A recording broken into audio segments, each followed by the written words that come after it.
పేదలకు న్యాయం చేయటమే కాంగ్రెస్ పాలకుల లక్ష్యమని మంత్రి వివేక్ వెంకటస్వామి అన్నారు. సిద్దిపేట కొండా భూదేవి గార్డెన్లో ఇందిరమ్మ ఇండ్ల పట్టాల మంజూరు పత్రాలను మంత్రి వివేక్ లబ్ధిదారులకు అందజేశారు.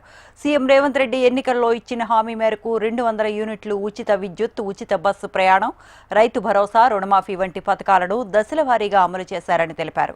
సిద్దిపేట నియోజకవర్గానికి త్వరలోనే స్కిల్ డెవలప్మెంట్ ఇంటిగ్రేటెడ్ స్కూల్ ఏర్పాటు చేయనున్నట్లు మంత్రి వివేక్ తెలిపారు. రేవంత్ రెడ్డి గారు కాంగ్రెస్ ప్రభుత్వం రాహుల్ గాంధీ గారు ఎప్పుడు కూడా ఇదే ఆలోచిస్తుంటారు. పేద ప్రజలకు ఏం చేయాలి, ఇందిరమ్మ ఇంట్లో ఉంటే సరిపోదు, వారందరికీ కూడా ఉచిత కరెంట్ ఇవ్వాలి, 200 యూనిట్లు ఫ్రీ కావాలని చెప్పి కూడా రాష్ట్ర ప్రభుత్వం గ్యారంటీ కార్డులు పెట్టడం జరిగింది.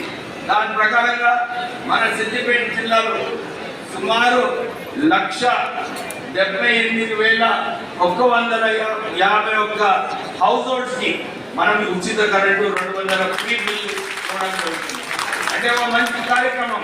చాలా మంది ఆ రోజుల్లో అనుకున్నారు, ఎట్లయితే రాజశేఖర రెడ్డి గారు రైతులకు ఉచిత కరెంటు ఆ రోజులలో 2004లో మీ అందరికీ ఉచిత కరెంటు అని చెప్పి మొట్టమొదటి ఫైల్ ఏదైతే ఉచిత కరెంటు గురించి 2004లో సైన్ చేసినారో, అట్లానే కాంగ్రెస్ ప్రభుత్వం కూడా వచ్చిన తర్వాత 200 ఫ్రీ కరెంట్ యూనిట్స్ స్కీమ్ కూడా ప్రారంభం చేయడం జరిగింది.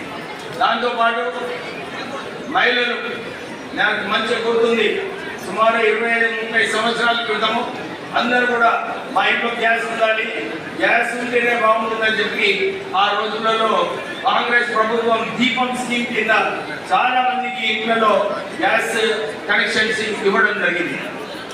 కాంగ్రెస్ ప్రభుత్వంలో ఉన్నప్పుడు అందరికీ మహిళలకు 400 రూపాయలలోనే గ్యాస్ వచ్చేది.